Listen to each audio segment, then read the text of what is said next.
Halo games typically stick to the platform they were released on. Combat Evolved is the one exception to this. It went from being on the original Xbox to being ported to PC, to that PC version being ported to the 360 with some additions due to the anniversary release, that anniversary edition being ported to the MCC version on Xbox One, and now that Xbox One version being ported to PC. If you've been watching my channel for a long time, you know that I love Halo. Especially Halo Combat Evolved. It has my favorite multiplayer out of the entire franchise. Something about the faster kill times just meshes so much better with me. Halo is the only reason I own Xbox consoles. The original Xbox for Halo 1 and 2, the 360 for Halo 3, the Xbox One for Halo 5, which, before I say anything, I really did enjoy the multiplayer, but my Xbox One is still sitting in my closet because I just have no reason to use it. That's why my 360 is still sitting on my desk. With a wide library, I still occasionally come back to use it, but I just haven't had any reason to use my Xbox One. Anyway, point being, Halo Combat Evolved is finally on PC. Again. Now, I played every version of Halo Combat Evolved. The original Xbox, the original PC port, the 360 Anniversary Edition, the MCC Xbox One release, and now the version on PC. I'm not going to talk forever about the port because I mostly just want to talk about the game. I really like Halo. And if you want to know more about the port, I would encourage you to watch Digital Foundry's video of it, but I will briefly talk about it. A lot of people were understandably concerned about Halo Combat Evolved's port to PC.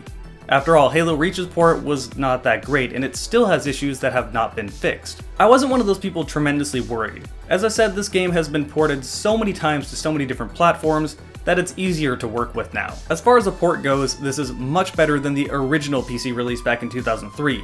That should go without saying. That original port was kind of a mess. But I would go so far as to say this release of Halo Combat Evolved is the best release you should play, even over the Xbox versions. Before you get angry, it's not perfect. None of the versions are perfect, and there are some problems, but none of them are game-breaking. In fact, while streaming through the entire game and playing many hours of multiplayer, I only found one bug. That bug is that if you spam the plasma pistol, the charged plasma pistol sound starts playing.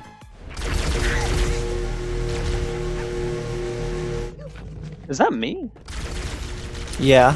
Oh yeah, the plasma pistol is bugged. Mildly annoying at worst. Other than this one minor bug, I didn't run into any issues. It ran at a frame rate I wanted it to, with the animations also being matched to your frame rate so it doesn't look choppy. The mouse aim didn't feel like there was weird acceleration, it felt pretty smooth. It runs at any resolution you wanted to, even if you wanted to run it at 4K. You can raise your FOV, which is something you really needed to do for Halo 1 because the port had a worse FOV than the original Xbox version, but not the case here. Overall, it's a pleasant experience, and this is the version I would play over all of the other versions. And there was some new options added thanks to the anniversary content. Back in 2011, Halo Combat Evolved Anniversary came out, which is a graphical overhaul of the original Halo Combat Evolved. This port to the PC is that Combat Evolved Anniversary Edition, which is really nice to have these new graphics added in to play with. This is where I need to address the elephant in the room, because there's a very loud vocal minority that hates these new graphics, and they will make sure you know. As I was streaming, I'd occasionally see comments on my second screen talking about how the new graphics look terrible and they ruin the art style and the tone of the game. I've never agreed with this at all. My take on this was always that the original Halo had some graphical limitations, so your mind naturally filled that gap of what you didn't see. And since this new one doesn't match up with what you saw in your head, people say it ruins the tone of the game. I understand the argument that it's brighter, but that alone doesn't ruin the tone of the game.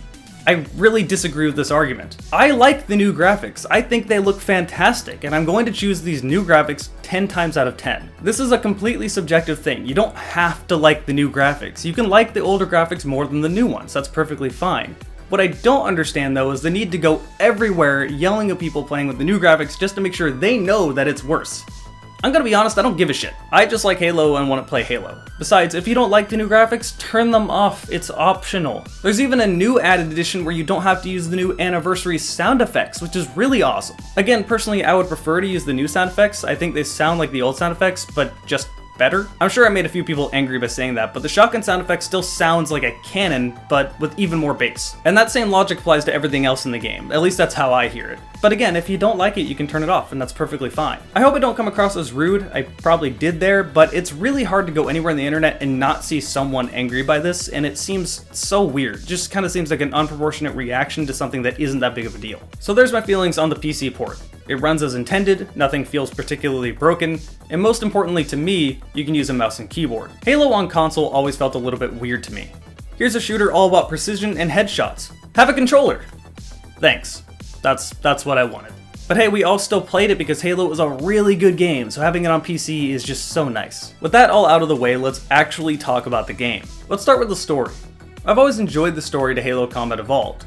It's simple, has a few twists and turns, and is easy to follow. You're trying to escape from a killer alien fleet, you land on a weird ring world, you find something that you really don't want to let off this ring, and you blow it all up to get away. The premise is as simple as you can get, yet somehow they managed to cram 4 different factions in here. You have the humans, the Covenant, the Flood, and the Forerunner AI. All 4 of these factions are working against each other. Yet the general feeling of Halo Combat Evolved managed to avoid the sort of space soap opera feeling of Halo 2 and 3. It's simpler, and typically it feels lonelier, as you have your back to the wall all alone against the Covenant and the Flood. I love the general tone of Halo Combat Evolved. It's very different from Halo 2 and 3. Master Chief doesn't have this aura of being a god in the first game that he does in the second and third, but in Master Chief's defense, he got that aura of feeling like a god because of the events in Halo 1. They even managed to add in some extra story via the terminals that you can find throughout the levels. This doesn't ruin the current story in the game, it just adds something on top of it. These are awesome. They explain how 343 Guilty Spark got to where he was in Halo 2 from Halo 1. This was a plot hole that was never explained beforehand. At least, not in the games. And then there's that one terminal. My favorite terminal in the game. This is the one that focuses on Key's descent into the Flood. Oh God, you don't want Earth, you want everything. Get out of my head!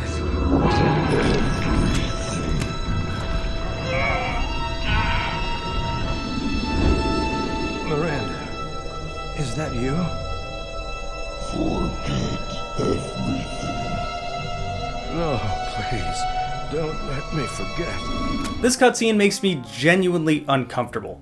It's the only thing in the Halo games that really focuses on how messed up it would be to encounter the Flood. You see people running away from the Flood, you see people terrified of the Flood, you know it's a big threat, but you never see this part of it. Either way, if you play through Halo Combat Evolved Anniversary and you don't find all these terminal videos, I would highly recommend you go YouTube them or go out of your way to find them. They're really worth it. As far as the story goes, it's competent and has a very good presentation, but doesn't do anything game-breaking, and that's okay. It's easy to follow, and that's what I like about it. As for the gameplay, I want to do something a little bit different. This game has very clear defined levels, so let's talk about each level briefly. The Pillar of Autumn. The very beginning of the franchise, the first Halo level that you will ever play. This level serves almost as a tutorial without you realizing it. I know it has a very brief tutorial at the beginning that tells you if you want inverted controls or not, but if you select heroic, you'll skip by that anyway. What I mean is that this level is very linear. It's hard to mess up on this level. It presents combat encounters to you without it being too high risk.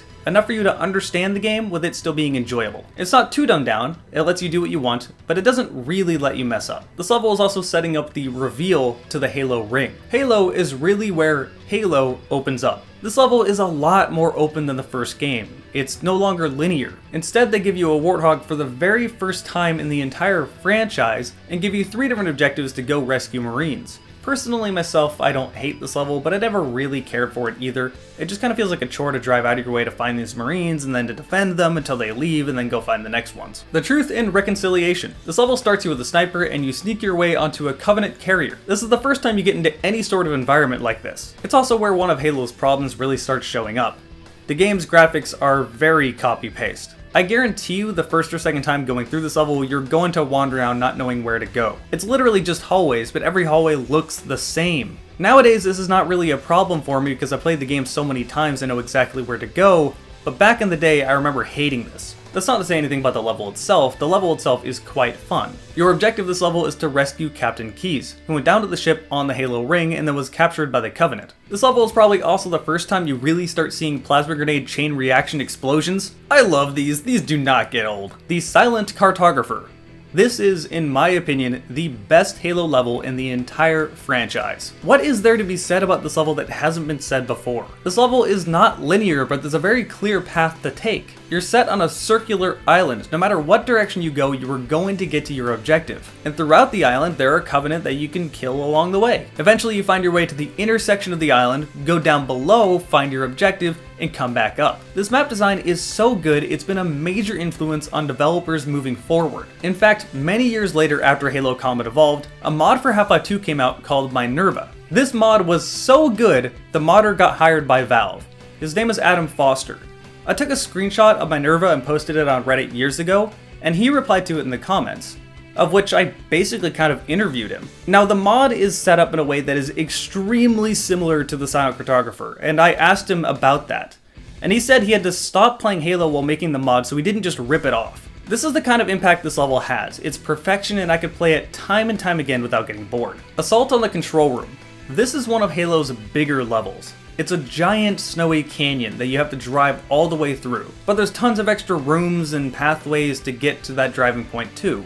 Lots of on foot, lots of in vehicle. The on foot parts really start to drive home the copy paste nature of Halo 1's graphics. This is one of those levels that looks the same. In fact, the developers had to put arrows in each room to make sure you go the right direction. I'm glad they're there, but it really highlights how similarly every room looks. Anyway, if you like Halo's vehicles, you probably are going to like this level, and the change in scenery is nice. I'm always down for a snowy environment in video games, just don't have it snow in my hometown. Seriously, you have 4-wheel drive, not 4-wheel stop. Go take public transit and get off the road. Anyway, the point of this level is to find Halo's control room. You plug Cortana in, she gets freaked out by something and sends you along your way. 343 Guilty Spark, you were dropped off in a dark swamp trying to find keys.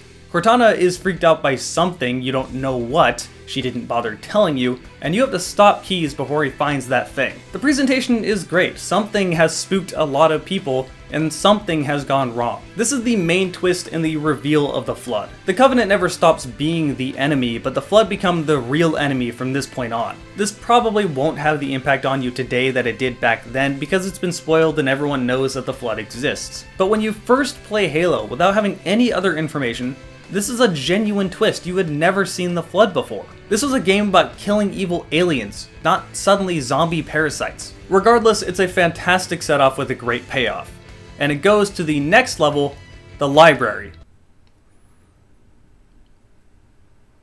No, just no to everything. What the fuck is this shit? You are going to be seeing these same dull walls for floor after floor while you fight the same boring enemy for floor after floor. The Flood's interesting lore is unfortunately let down by the gameplay being extremely boring. In an attempt to make the Flood interesting, they just run at you and overwhelm you.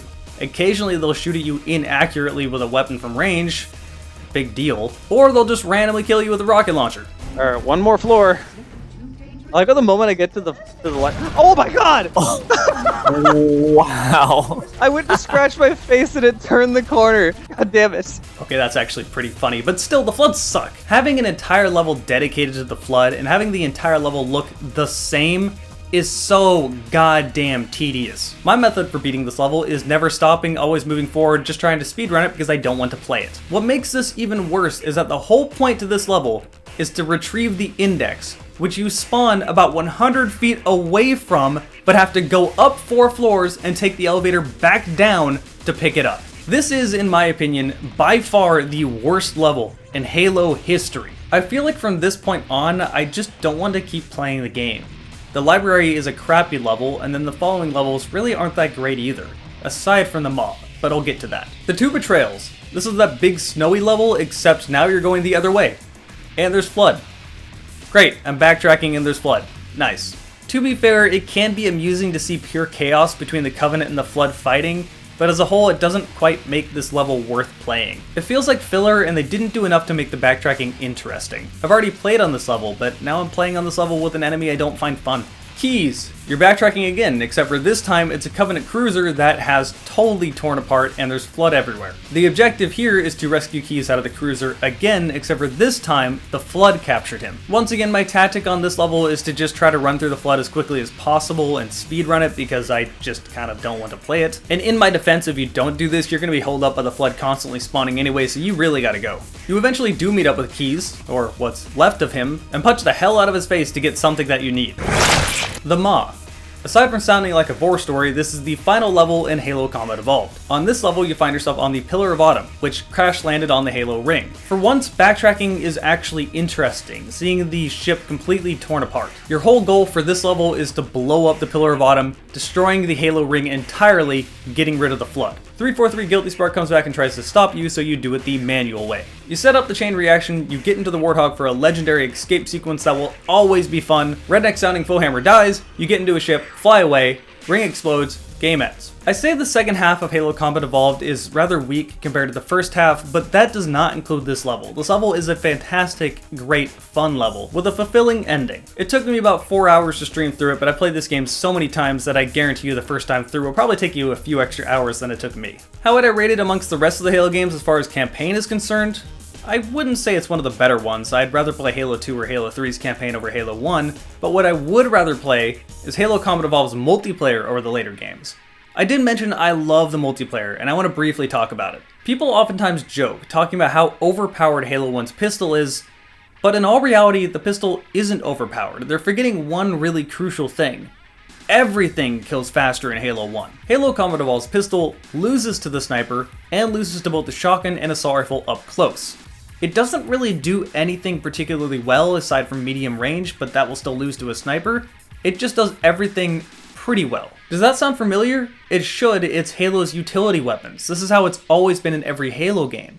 The only thing that makes people catch up on the Halo 1 pistol is the fact that it's a pistol, not a rifle. If this pistol looked something more like the DMR, I doubt anyone would have questioned it. If we really want to talk about overpowered Halo weapons, we should be talking about the Halo 2 BR, not the Halo 1 pistol. The Halo 2 battle rifle is the most overpowered weapon in the entire franchise within its respective game. Simply put, nothing checks the Halo 2 battle rifle in Halo 2. But that's a topic for another video once Halo 2 finally releases on PC. But let's talk about why I like Halo Combat Evolved's multiplayer so much. For starters, as I mentioned, the time to kill is faster. This just meshes with me.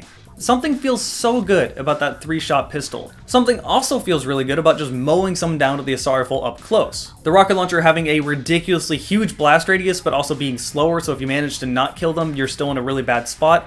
Equally as satisfying. The reason I like Halo Combat Evolved is because the skill gap is so big. Halo 2 and 3 had way more bullet magnetism, way more aim assist. Simply put, the gunplay was way more foolproof. When someone is a better shot in Halo 1, you know it, and you stand no chance. Halo Combat Evolved is such a different game from the later games. If you think you're really good at Halo 2 and you come into Halo Combat Evolved thinking you're going to do well, you're going to have a bad time. To put it simply, Halo Combat Evolved's multiplayer is a game of highs and lows. When things are going well, it feels incredibly rewarding. When things are going bad, it's infuriating. The one real complaint to have about Halo 1's multiplayer are the spawns. See, Halo 1's spawns aren't too different from the later Halo games, with one really big exception. This game does not give a flying fuck if there's an enemy near your teammate or not. You're spawning on your teammate, probably to die instantly. You might get a random spawn behind an enemy, but vast majority of the time, you're spawning on your teammate in combat. It takes time to pull that pistol out, so by the time you finally have the pistol out, you're one shot or dead. Now there are ways to kind of mess with this spawn system, putting your back to a wall so someone spawns on a level above you, stuff like this.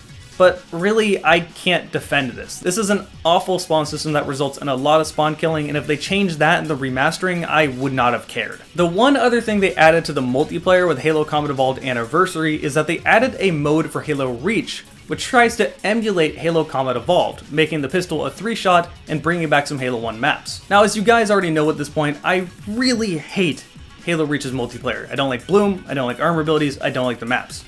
But I put a lot of time into this game mode and really liked this game mode. Having Halo 1 maps was a godsend. Halo 1 maps play extremely well, and having the 3-shot pistol still felt incredibly satisfying. On top of that, there were no armor abilities, there was no sprint, there was no random anything. If all of Reach was like this, I would have loved its multiplayer. But that about sums up everything. I had a lot of people asking me if you should buy this port or not, and I would say yes, go ahead. This is actually my preferred way to play Halo 1 now. It's just so much easier to ping all my friends in Discord, get them into a Discord call, and have them join my game on PC. You don't know fun until you get 16 people with rocket launchers on Prisoner. But I'm gonna stop talking here or this video is going to be a lot longer than I wanted it to be. It probably already is.